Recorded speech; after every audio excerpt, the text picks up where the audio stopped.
नमस्कार, capital TV Uttar Pradesh के खास शो यूपी का दंगल में आप सभी का स्वागत है। मैं हूं आपके साथ पूजा।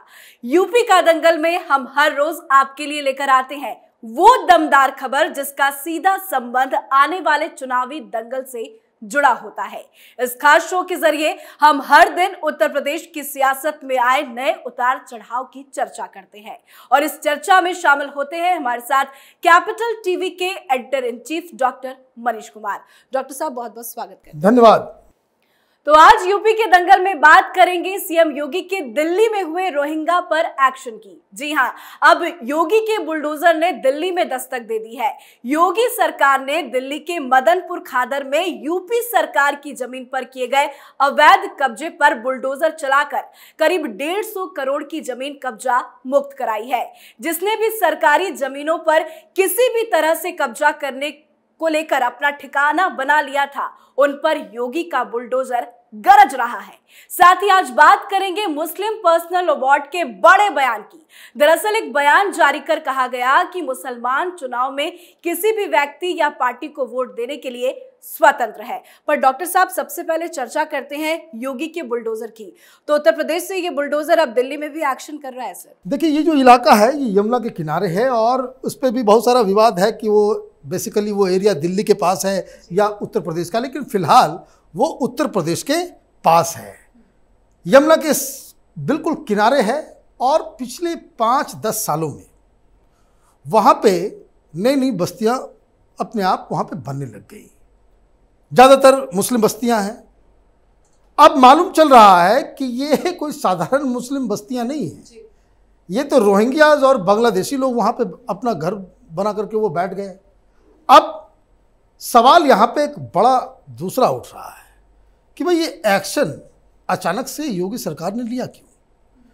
तो राजनीति है, तो राजनीति में तो कहीं पे निगाहें कहीं पे निशाना। ये ममता बनर्जी के आगमन की तैयारी है। इस एक्शन से योगी सरकार ने बता दिया कि बंगाल और उत्तर प्रदेश में क्या डिफरेंस है। एक तरफ ममता बनर्जी का मॉडल है जो बांग्लादेश से लोगों को इनवाइट करके बुला करके वहाँ बस्तियाँ बसवाती हैं। रोहिंग्याज को बाकायदा प्रोटेक्शन दिया जाता है, राशन कार्ड बना दिया जाता है, उनका वोटर आई कार्ड बना दिया जाता है और उनको गुंडागर्दी करने की पूरी छूट दे दी जाती है। लेकिन योगी के उत्तर प्रदेश में ये तो संभव नहीं है। और मैं आपको बता दूं, ये अभी सिर्फ शुरुआत है। योगी सरकार यूपी के अंदर और खास करके नेपाल से सटे हुए बॉर्डर के डिस्ट्रिक्ट्स में इस तरह के ऑपरेशंस को करने वाली है, जहां पे इलीगल माइग्रेंट्स ने बस्तियां बनाना शुरू कर दिया है। पीछे की सरकारों ने बसाया था, योगी जी इनको उजाड़ेंगे और ये इसका जो पॉलिटिकल मैसेज देने की कोशिश की जा रही है कि ये बंगाल नहीं है, ये उत्तर प्रदेश है और यहाँ पे जो भी इलीगल माइग्रेंट होगा उसके लिए कोई जगह नहीं मिलेगी। जी बिल्कुल, अभी तो बस खादरपुर में ये बुलडोजर चला है, पर एक लिस्ट बीजेपी की तरफ से जारी की गई है, ट्विटर पर बहुत ज्यादा वायरल हो रहा है। कई महत्वपूर्ण लोकेशन है, चाहे वो कालिंदी कुंज हो या बहुत सारे ऐसे एरिया है जिसका नाम भी सामने आ रहा है, उस पर भी तैयारी की जा रही है सर। बिल्कुल तैयारी की जा रही है और मैं आपको बता दूं कि बीच में नोएडा 71 या 76 सेक्टर के अंदर एक हाउसिंग सोसाइटी के अंदर बहुत ज़्यादा मारपीट हुई थी किसी मेड को लेकर के।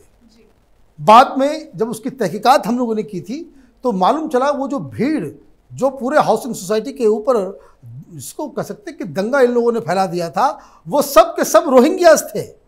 तो जब से ये योगी की सरकार आई है, जब से ये सीए का मसला चालू हुआ है, तो कई सारे लोग तो भाग गए और कई सारे लोग उस इलाके में जाकर के शरण ले रहे हैं जहां मुस्लिम मेजॉरिटी इलाका है। अब इन लोगों को चिन्हित किया जा रहा है, इनके खिलाफ कार्रवाई की जाएगी और इसमें कोई शक व शुबा की कोई गुंजाइश नहीं है कि योगी सरकार इन लोगों को छोड़ने वाली नहीं है। जी बिल्कुल, हमारा खास शो दंगल में हम चुनाव को लेकर भी सर चर्चा करते हैं। योगी सरकार की ऑपरेशन क्लीन बहुत ज़्यादा लोगों ने पसंद भी किया। विपक्ष तो सवाल खड़े करने का काम ही उनका है, वो करती रहती है, पर ऑपरेशन क्लीन चुनाव से पहले और कितने हो सकते हैं सर? देखिए, ये तो निरंतर प्रक्रिया है। योगी जी इस चुनाव के अंदर वो लेकर के चल रहे हैं कि उनके राज्य में लॉ एंड ऑर्डर जो है वो बेस्ट था। इसलिए जो क्लींजिंग का जो काम चल रहा है, जो अंडरवर्ल्ड, माफिया, बुलडोजर, ये जो सारी चीज़ें हो रही हैं, इससे दो फायदे होते हैं। एक तो आपके समर्थकों के बीच एक कॉन्फिडेंस जगता है, और ये इस तरह के जो तोड़ फोड़ होते हैं, जिससे आज जो तस्वीरें आई बुलडोजर चलने की, तो टेलीविज़न पे स्टोरीज चलती हैं, विजुअल तोड़ फोड़ का अच्छा होता है, तो वो बार बार उस इमेज को रीएम्फसाइज करता है लोगों के दिमाग के ऊपर कि Yogi ji is a very tough administrator, इनके यहाँ कोई हिलने डुलने का काम नहीं है। तो ये सारी चीज़ें हो रही हैं, और मुझे लग रहा है कि ये अभी जब तक मॉडल कोड ऑफ कंडक्ट नहीं लागू होता है, तब तक एक एक जगह पे चुन चुन के इन लोगों को पकड़ा जाएगा। इनके जो इलीगल कंस्ट्रक्शंस हैं उसके ऊपर बुलडोजर का चलना जो है वो बिल्कुल रुकने वाला नहीं है। सर, एक और अहम मुद्दे पर चर्चा आपसे करना चाहेंगे। चुनावी दंगल के बीच में मुस्लिम समुदाय के लिए एक बयान जारी किया गया है कि वो स्वतंत्र है, वो जिसे चाहे वोट दे सकते हैं। इसको किस नजरिए से देखिए, मुस्लिम पर्सनल लॉ बोर्ड जो है वो बेसिकली ये अचानक से ये कूद पड़े हैं चुनाव के अंदर।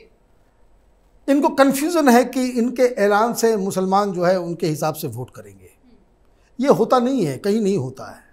मुसलमानों के दिमाग में ये फितूर डाल दिया गया है कि भाई आप वहीं वोट करें जो उम्मीदवार भारतीय जनता पार्टी को हराता हो।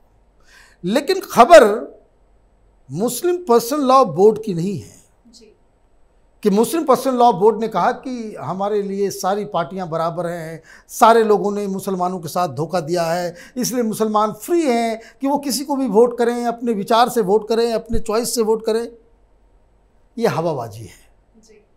ये सब के सब ज़्यादातर लोग जो है ये राजनीतिक दलों के चट्टे बट्टे हैं, इनका धंधा कुछ और है। चुनाव के दौरान ये लोग जो है बहुत अच्छे से जो है अपने आप को फ़ायदा पहुंचवाते हैं, इसमें कोई डाउट नहीं है। इनका पुराना ट्रैक रिकॉर्ड रहा है। खैर, ये मैं क्यों कह रहा हूं, क्योंकि जैसे ही बयान आया कांग्रेस पार्टी की तरफ से कुछ लोगों के भी बयान आ गए। मालूम चला कि भाई ये प्रियंका वाड्रा इस लॉकडाउन के दौरान वो चोरी चोरी चुपके चुपके जूम मीटिंग चल रही थी। किसके साथ? तो उत्तर प्रदेश के एक एक मौलवी मौलानाओं के साथ प्रियंका वाड्रा का डायरेक्ट जूम मीटिंग हो रही है। मतलब आप समझिए, भाई हमने तो नहीं सुना कि किसी पंडितों से, मंदिर के पुजारियों से, महंतों से कोई पॉलिटिकल पार्टी का लीडर जूम मीटिंग करता हो। और ये मीटिंग किस तरह की होती है, इसका एक ट्रेडिशन चला आ रहा है कांग्रेस पार्टी में। कांग्रेस पार्टी जहां कहीं भी चुनाव होती है, चुनाव के दौरान सोनिया गांधी एक लेटर लिखती हैं, लिफाफा भी होता है, अच्छा खासा उसमें रकम भी होता है। जो मौलवी मौलाना जिस हिसाब का, जिस कद का होता है, जिनको लगता है कि भाई ये इन्फ्लुएंशियल है, तो उसके पास वो चिट्ठी भी जाती है, वो लिफाफा भी जाता है। तो ये ट्रेडिशन कांग्रेस पार्टी का रहा है सेकुलरिज्म के नाम पे। अब आप समझिए इस देश में सेकुलर इंडस्ट्री कैसे ऑपरेट करती है। मुसलमानों के वोट का सौदा होता है। ये जो मौलवी मौलाना हैं, ये मुसलमानों के वोट को बेचने के धंधे में लगे हुए रहते हैं। और जब फ्राइडे की नमाज होती है उसके बाद ये जो है फतवा जारी करने में, लोगों को ब्रेन वॉश करने में, पॉलिटिकल भाषण ये लोग मस्जिद के अंदर से देते हैं। तो ये भी एक हकीकत है। लेकिन अभी लॉकडाउन है, कांग्रेस पार्टी की स्थिति खराब है, और मुस्लिम वोटर्स तो मुस्लिम वोटर्स हैं। समाजवादी पार्टी भी नोचना चाहती है कुछ, मायावती भी नोचना चाहती है कुछ, कांग्रेस पार्टी भी नोचना चाहती है कुछ, आम आदमी पार्टी एक नई पार्टी आ गई वो भी नोचना चाहती है। तो सब लोग उसमें लगे हुए। तो इसमें कांग्रेस पार्टी की तरफ से कहा गया कि उनकी जो नेत्री हैं प्रियंका वाड्रा, वो सारे मौलवी मौलानाओं से वो बातचीत कर रही है। और ये कौन कोऑर्डिनेट कौन कर रहा है? तो फर्रुखाबाद के एक्स सांसद सलमान खुर्शीद साहब। तो सलमान खुर्शीद साहब ने पूरी प्लानिंग, पूरी तैयारी कर रखी है कि किस तरीके से मुस्लिम वोट को जो है कांग्रेस पार्टी की तरफ लाया जाए। लेकिन ये सारे एक्सरसाइजेस जो हैं वो फ्यूटाइल हैं। कांग्रेस पार्टी को वो साख पैदा करना होगा कि वो भारतीय जनता पार्टी को हराने में सक्षम है। जब तक ये नहीं होगा, मुस्लिम वोटर्स कांग्रेस पार्टी को वोट नहीं देंगे, चाहे जितनी भी जूम मीटिंग करवा लें, चाहे जितने भी लिफाफे भिजवा दें, चाहे जितनी भी चिट्ठी पत्री करवा लें, इससे कोई फर्क नहीं पड़ता। लेकिन समस्या क्या है इसमें कि ये जो लोग खुद को सेकुलरिज्म के झंडा बरदार समझते हैं, वो इस तरह की धर्म पे आधारित राजनीति में किस तरह से लिप्त हैं, उसका खुलासा हो गया। जी बिल्कुल, इतने महत्वपूर्ण मुद्दे पर अपनी राय देने के लिए सर बहुत बहुत शुक्रिया। धन्यवाद। तो यूपी में चुनाव से पहले बड़े बड़े बयान सामने आ रहे हैं। सियासी पार्टियां प्रदेश में हर तबके और मजहब के लोग को रिझाने में लगी है। इसी कड़ी में मौलाना राबी हसन नदवी ने ये अहम बयान जारी करते हुए लोगों से चुनाव में अपना वोट अपनी समझ से इस्तेमाल करने की नसीहत दी है। यूपी के इस दंगल के रेस में खिलाड़ी तो बहुत है, पर ये तो वक्त बताएगा कि आने वाले चुनाव में किसके सर पर सजेगा इस दंगल का ताज और किसके हाथ लगेगी हार की निराशा। जो जीतेगा प्रदेश, उसी का तो होगा पूरा देश। आज के इस खास शो में बस इतना ही, पर उत्तर प्रदेश के चुनाव से जुड़ी हर बड़ी खबरों के लिए देखते रहिए यूपी का दंगल। नमस्कार। 2 साल पहले शुरू हुई एक मुहिम, मीडिया में एक नया आंदोलन, शपथ झूठ को बेनकाब करने की, संकल्प सच को आप तक पहुंचाने का, और इस क्रांति को मिला आपका साथ। हर दिन हमसे जुड़े लोग, 10,70 करोड़ से ज्यादा दर्शक हमें देख चुके हैं। अब है आपकी बारी। उत्तर प्रदेश में नए आंदोलन की तैयारी। आपका कैपिटल टीवी अब और स्पेशल और fresh. Capital TV Uttar Pradesh.